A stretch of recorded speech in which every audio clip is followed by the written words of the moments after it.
अस्सलाम वालेकुम। वीडियो शुरू करने से पहले प्लीज़ चैनल को सब्सक्राइब कर दें। हाथों से मिर्च की जलन दूर करने के लिए थोड़ा सा आटा हाथों पर साबुन की तरह मल लें, फिर 5 मिनट बाद हाथ धो लें। अगर हाथ आग से जल जाए तो टूथपेस्ट लगाएं, जलन दूर हो जाएगी। एल्यूमिनियम की चीज़ों पर से दाग दूर करने के लिए पिसा हुआ नमक गीला करके रगड़ें। ऐसा करने से चंद मिनट बाद दाग दूर हो जाएगा। इससे एल्यूमिनियम वगैरह की अशिया पहले की तरह चमकने लगेंगी। अगर फ्रिज में किसी भी किस्म की बू आती हो तो एक प्याली में थोड़ा सा सिरका डालकर फ्रिज में रख दें, बू खत्म हो जाएगी।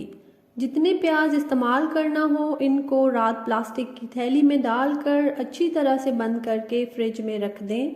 इस तरह प्याज काटते वक्त आंखों से पानी नहीं आएगा। रात को एक चुटकी नमक लेकर इसमें 2 कतरे सरसों का तेल अच्छी तरह से मिला लें और इसे उंगली की मदद से दांतों पर अच्छी तरह से मलें। 10 से 15 मिनट बाद कुल्ली कर लें। इसके मुसलसल इस्तेमाल से दांत साफ और मसूड़े मजबूत हो जाएंगे। सब्जियों के छिलके हमेशा बारीक उतारें ताकि सब्जियों में मौजूद विटामिन ज़ाया ना हो, क्योंकि असल ग़िज़ाइयत छिलके के करीब वाले हिस्से में ही होती है। दूध गाढ़ा करने के लिए इसमें चंद दाने किशमिश मिला दें, दूध जल्दी गाढ़ा हो जाएगा। लीमू का रस निकालने से कबल अगर लीमू को नीम गर्म पानी में डाल दें तो रस ज़्यादा निकलेगा। पकौड़े बनाते वक्त अगर बेसन में थोड़ा सा कॉर्नफ्लोर शामिल कर दें तो पकौड़े खस्ता बनेंगे। अगर चेहरे पर लगाने वाली कोई क्रीम खुश्क हो जाए तो इसमें चंद कतरे अरके गुलाब मिला दें। क्रीम दोबारा काबिल इस्तेमाल हो जाएगी और वैसे भी अरके गुलाब चेहरे के लिए बहुत मुफीद होता है। लकड़ी की बनी हुई आम अशिया और फर्नीचर को ख़राब होने से बचाने के लिए ये अशिया इस्तेमाल करने से पहले ही अगर 1-2 मरतबा नारियल या जैतून का तेल इन पर लगाकर आम खुली हवा में रखें तो फर्नीचर चिटकेगा नहीं और इन अशिया की चमक बाद में भी बरकरार रहेगी। लकड़ी की अशिया को हमेशा धूप, पानी, आग और खराशों से महफूज रखें। इस तरह वो ज़्यादा अरसे तक चमकदार और नई लगेंगी। नए खुस्से बाज़ दफ़ा पाँव को ज़ख्मी कर देते हैं क्योंकि इनका चमड़ा बहुत सख्त होता है। नए खुस्से पहनने से पहले मोम से अंदर की जानिब खुस्से को खूब रगड़ें और फिर साबुन की टिक्कियाँ लेकर एड़ी और नीचे की तरफ हल्की सी रगड़ाई करें। इस तरह से चमड़े की सख्ती दूर हो जाएगी और छाले नहीं पड़ेंगे।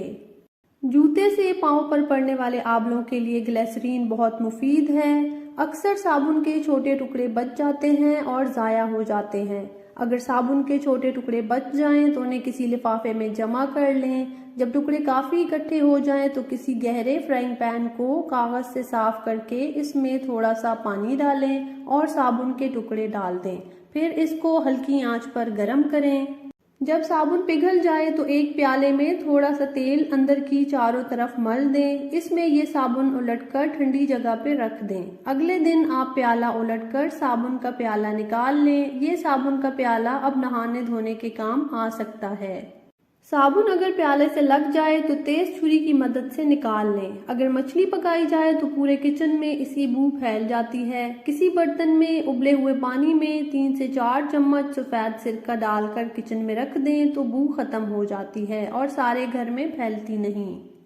होंठों की स्याही दूर करने के लिए रोज़ाना टमाटर और खीरे का रस होंठों पर लगाएं। कुछ दिनों में बेहतरीन नताइज हासिल होंगे। घर में चींटियाँ बहुत ज़्यादा आती हों तो थोड़े से पानी में थोड़ा सा मिट्टी का तेल मिलाकर इस पानी से घर का पोंछा लगाएं।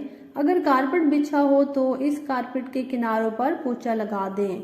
2 से 3 दफ़ा ये अमल करने से चींटियाँ दोबारा नहीं आएंगी। प्लास्टिक की कंघियों की सफाई के लिए गर्म पानी में थोड़ा सा वॉशिंग पाउडर और साबुन डाल दें और 20 मिनट के लिए तमाम कंघे इसमें भिगो दें। फिर ब्रश से अच्छी तरह रगड़कर साफ कर लें और गर्म पानी से धो लें। कंघे बिल्कुल नए जैसे साफ हो जाएंगे।